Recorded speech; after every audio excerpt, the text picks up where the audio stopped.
Dickinson is back with the Afterglow of Ragnarok. I'm back. The first new song in 18 years. Yeah, unbelievable. And the debut single from the Mandrake Project is, well, interesting.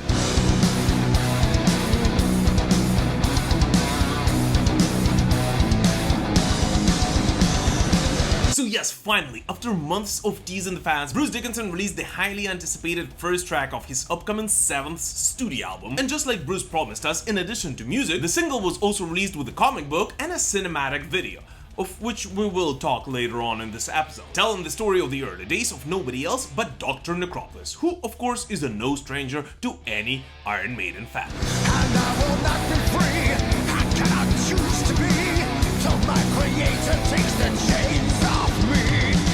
And now that we have a tracklist for the upcoming album, we also know that the Afterglow of Ragnarok will actually be the opening track of the Mandrake Project, a prequel in a series of 12 episodes telling the story of what the Mandrake Project actually is. Nice! And if you guys thought, oh finally, now that all the teasing is gone, we'll finally get to see the entire story, well, behold. As for each of those 12 stories, Bruce Dickinson is planning to release a separate episode, each of which will be released roughly every 3 months. So the whole story will actually be released in roughly 2.5 years from today. Why, God, why?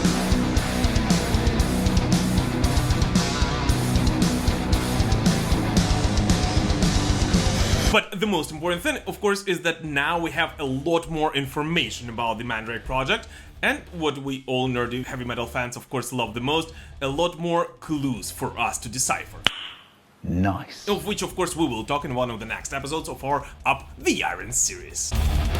The song opens with a suspicious intro we heard in the first teaser posted by Bruce Dickinson on his social media pages, which perfectly fits the mood and creates this mysterious atmosphere, slowly growing into this extremely heavy and dark main guitar riff.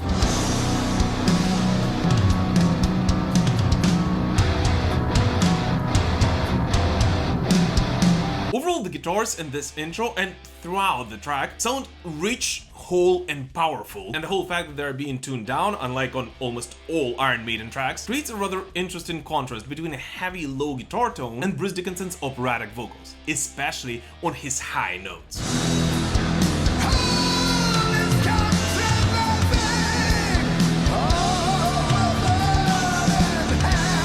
I actually have to point out that Roy Z, as always, did a great job on the instrumental part of this track. And the main guitar riff, despite it actually being very simple, is definitely one of the highlights of the Afterglow of Ragnarok as a whole. And even more, this track composition is actually much more riff-based than pretty much anything Iron Maiden ever did in their career. Which to me personally is a great thing, because the last thing we all want is for the vocalist of one of the biggest heavy metal bands on the planet to go on a solo journey just to sound exactly the same as his main act.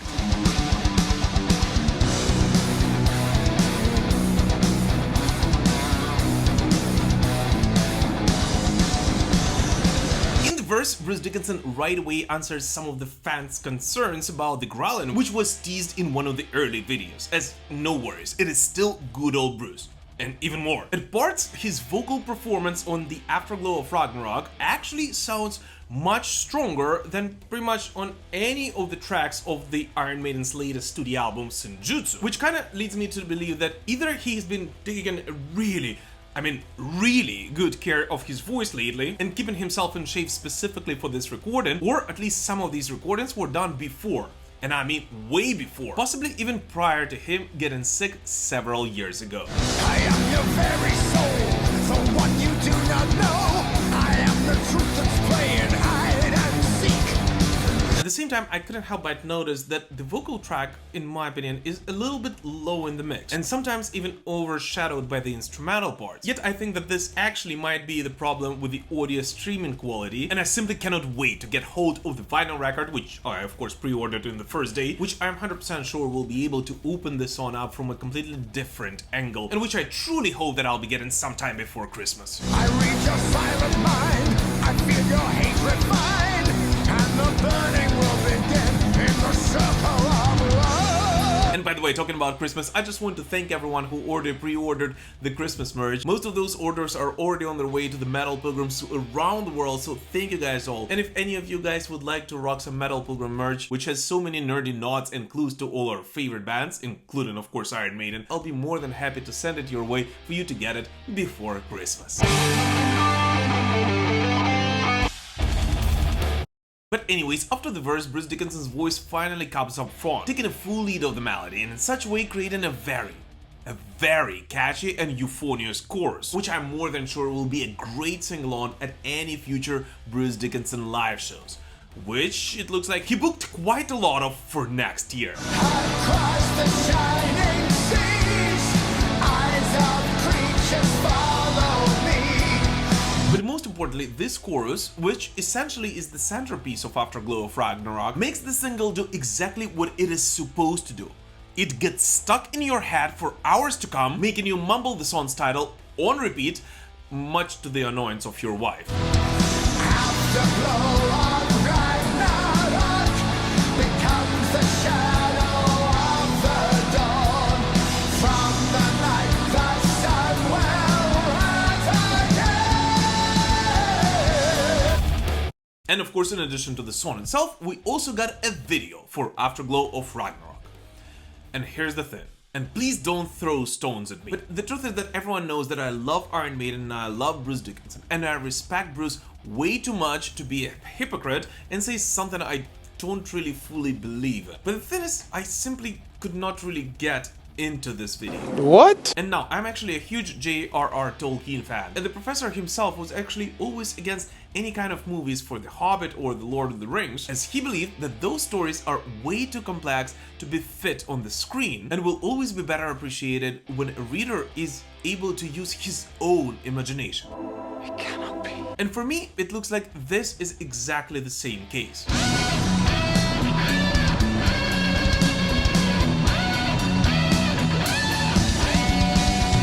At the same time, someone from the Iron Maiden family actually suggested that this video should be looked at as the one which kind of recalls the cheesy horror movies of the 1980s. And I have to admit to you that after going back to it and watching it through such prism, it actually does have quite a lot of charm to it.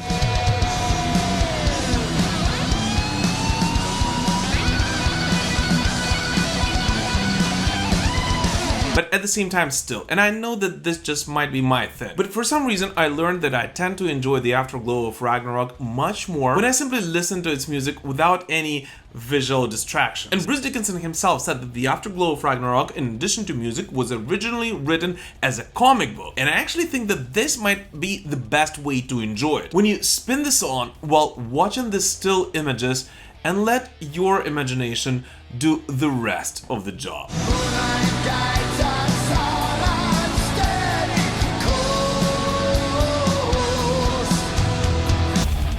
So what about Bruce Dickinson's first single in 18 years? Did it disappoint in any way?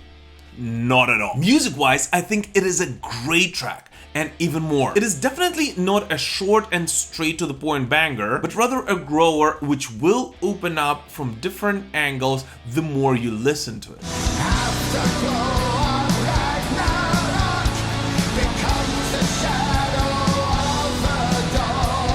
And in addition to everything, the Mandrake Project being a concept album, I have this feeling that the Afterglow of Ragnarok will be enjoyed much more when listened to in context together with the other tracks from this record. It is like a pilot episode of a brand new TV series with all your favorite actors, where you did not understand anything of what's going on there, but you are still super excited to see how the story will unfold.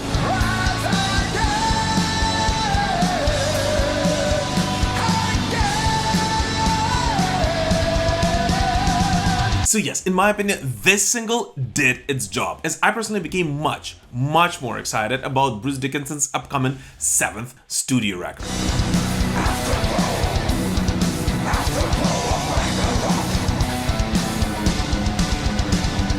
And of course, course, in addition to everything, together with the release of the Afterglow of Ragnarok, all of the Iron Maiden fans were finally treated with the long-awaited demo version of If Eternity Should Fail. Yes, the one that Bruce Dickinson originally wrote for this album and Steve Harris fell in love with and convinced Bruce to include it on the Book of Souls. And it is so freaking cool to see the evolution of that song and hear how this Iron Maiden tune sounded like before Steve Harris's touch. And I definitely think that one of the next episodes on the channel should be about comparing the two different versions of If Eternity Should Fail.